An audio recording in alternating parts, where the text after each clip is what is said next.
there, this is Mary May.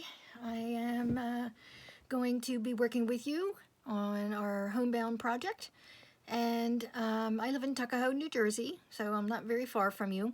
And if you have any questions at any time, please feel free to contact me by email or text or phone call or whatever. So I'm pretty much almost always available. So if I can't pick up your phone call right then, I will call you back, okay? Anyway, this whole project is about folk art, and quilting is traditionally kind of considered to be a folk art. So there is a lot of flexibility as far as the fabric choices.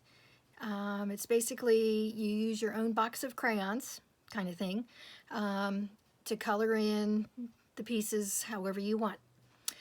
And I will be providing you with a kit of all of the tools that you'll be needing, as well as the fabrics, and we'll go from there. So the project that we're going to be working on is let me see if I can figure out how to switch this around. Okay, I guess I can't. So the project that we're going to be working on is an historical type thing. It's called the Millville Rose, and it's oh, excuse me, based on a paperweight that used to be made in the glass factories in the Millville area. So, but your project is not going to look exactly like this. Okay, so don't panic. Okay. So what I did was I started with this photo that I found online of a Millville Rose paperweight, and I used tracing paper to trace the major pieces of the pattern and numbered and lettered them so that they are in the order in which we would be sewing them onto a fabric background. This is called appliqué, where you kind of work from the bottom and go to the top. And then I further kind of exploded that drawing into this, which is individual pattern pieces for each of the little shapes that are on the other sheet of paper. Okay, and there's no need to panic on this either. They're fairly small pieces, but yes, but because they are fairly small pieces, it should go fairly quickly because there's not a whole lot of stitching on each of the pieces as you come across them. So I wanted to talk to you a little bit about the fabric selection. And what I've done is I've pulled out a few pieces of fabric here. So for example, let me keep this nearby so we can refer to it. Like the background behind the rose, like what I'm calling the globe, okay, kind of shades from very light to very dark in the background. Okay, so I found this piece of fabric, which is kind of shaded from light to dark. So I thought that might be a good foundation for the rose. Okay, I chose this fabric as the background because it also has some shading. Okay, like in the photo, it goes from dark to light. So this kind of goes from dark to light. Okay, so we'll use that as our foundation behind the globe and everything else. And then I chose a few different fabrics, red fabrics that could kind of hopefully work for the petals. And then I also found this fabric, which is kind of funky. It's called a batik print, so it's like a real irregular pattern on it.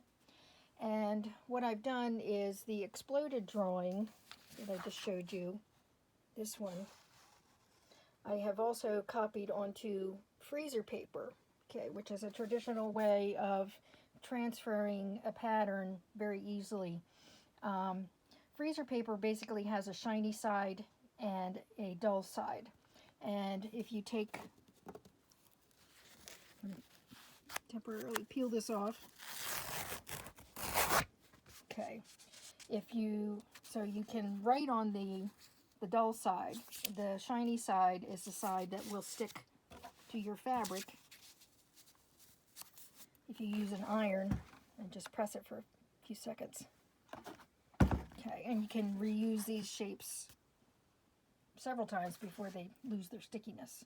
Okay, so then the next step is to cut out each shape, but we want to add a 1/4 inch seam allowance around each of the different shapes so that we have an edge to turn under, so it's not all raw edges when we sew it together.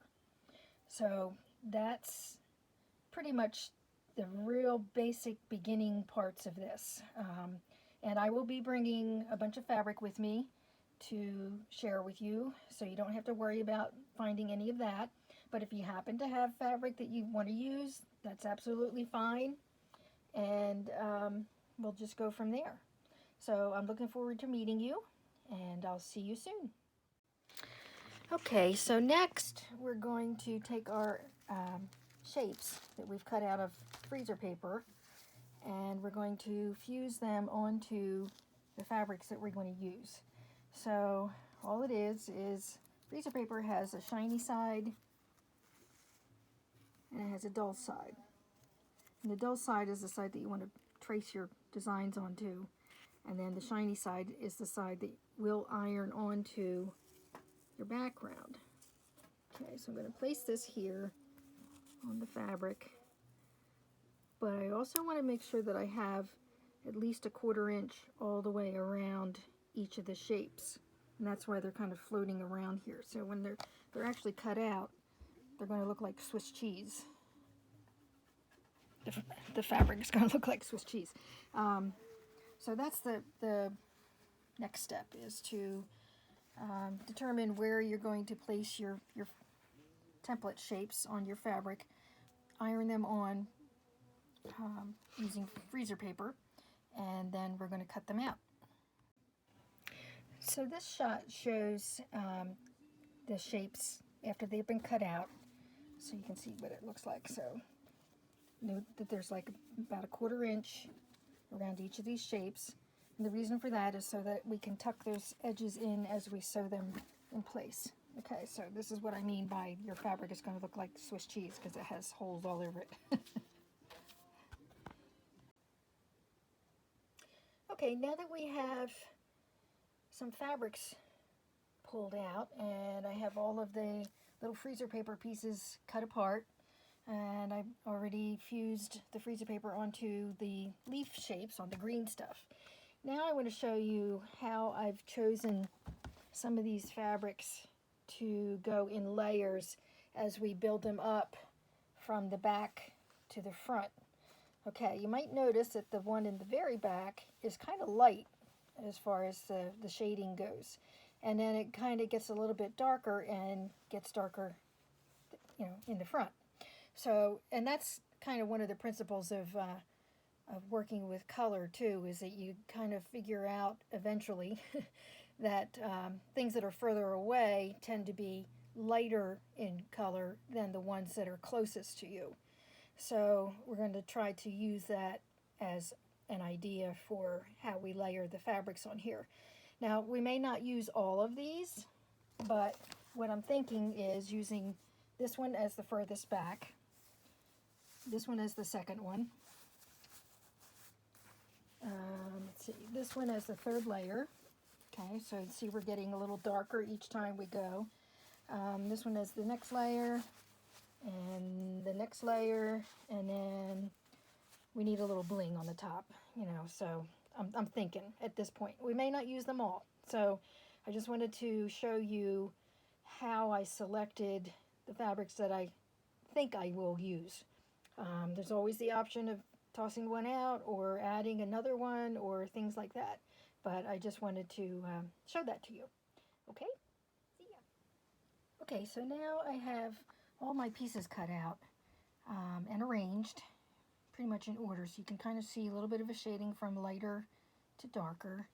And then I have the leaves on each side. I forgot to put this one down first, so I'm not going to try to tuck that underneath there, but just so you can see what everything looks like before it's ready to go.